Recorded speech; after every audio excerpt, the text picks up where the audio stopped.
ছয় পরী ছোট বোনকে একটা সরোবরের তীরে ফেলে রেখে উড়ে চলে গেল। বেচারি ছোট পরী মনের দুঃখে বসে বসে কাঁদতে লাগল। বাইক। তাকে ওভাবে কাঁদতে দেখে রাখাল সাহস করে আড়াল থেকে বেরিয়ে এলো। চারদিকে পাহাড় ঘেরা উপত্যকার মাঝে ছিল অপূর্ব সুন্দর এক সরোবর। সেই সরোবরের তীরে প্রতি বছর গ্রীষ্মকালে বেড়াতে আসে 7 পরী, 7 বোন। তারা ডানাগুলো একটা গাছের তলায় রেখে পানিতে আনন্দ করে বেড়ায়। জনশূন্য চারপাশ। ঠিক 7 দিন ধরে আনন্দ করে আবার ডানাগুলো পরে উড়ে যায় তাদের নিজের দেশে। এদিকে কাছাকাছি যে অ্যাম্বুলেন্স। দুটো গ্রাম আছে সে খবর তারা না রাখলেও পরীদের সব খবর রাখে সেই গ্রামেরই এক রাখাল ছেলে। সে গরু চড়ায়, বাঁশি বাজায় আর দূর থেকে দেখতে থাকে পরীদের কাণ্ডকারখানা। একসময় তার খুব ভালো লেগে যায় সবচেয়ে ছোট পরীটিকে। কি অপরূপ মিষ্টি চেহারা!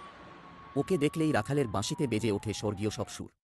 দূর থেকে পরীরা তা শোনে আর অবাক হয়ে ভাবে এমন সুন্দর সুর কে বাজায়। এ সুর তো তাদের দেশের পাখিদেরও অজানা। Track crane. তারা মুগ্ধ হয়ে শোনে, কিন্তু রাখাল থাকে আড়ালে, তাকে কেউ দেখতে পায় না। একবার হলো কি, রাখালের মাথায় একটি দুষ্ট বুদ্ধি জাগল। পরীরা যখন স্নানে ব্যস্ত, সে চুপি চুপি এসে দাঁড়ালো সেই গাছতলায়, যেখানে খুলে রাখা আছে পরীদের ডানাগুলো।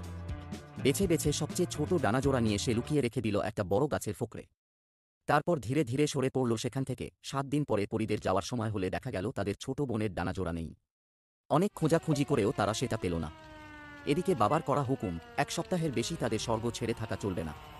কি করবে ভেবে না পেয়ে সবচেয়ে বড় পরী ছোট বোনকে বুঝিয়ে বলল, উপায় নেই রে বোন, আমাদের যেতেই হবে। আর গেলে পরের বছরের আগে আর আসতে পারবো না। তুই বরং এখানে থেকে ডানা জোড়া ভালো করে খুঁজে দেখ। পেলেই দেশে চলে আসিস, কেমন? আমরা বাবাকে বুঝিয়ে বলব, তিনি যেন রাগ না করেন। 6 পরী ছোট বোনকে একা সরোবরের তীরে ফেলে রেখে উড়ে চলে গেল। বেচারি ছোট পরী মনের দুঃখে বসে বসে কাঁদতে লাগল। তাকে ওভাবে কাঁদতে দেখে রাখাল সাহস করে আড়াল থেকে বেরিয়ে এলো। সব শুনে সে তাকে নিজের বাসায় নিয়ে গেল।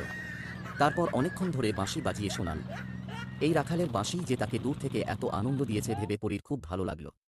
তাদের বন্ধুত্ব হতে দেরি হল না। রাখাল আর পরী গ্রামের এক প্রান্তে একটি কুঁড়ে ঘরে থাকে। একত্রে গরু চড়ায়। রাখাল বাঁশি বাজায় আর পরী ঘাঘরা উড়িয়ে নাচে। দেখে গ্রামের লোকেরা ঠিক করল এদের বিয়ে হওয়া উচিত। রাখাল তো রাজি ছিলই, পরীও রাজি হয়ে গেল। তারপর একদিন বেশ একটা উৎসবের মধ্য দিয়ে তাদের বিয়ে হয়ে গেল।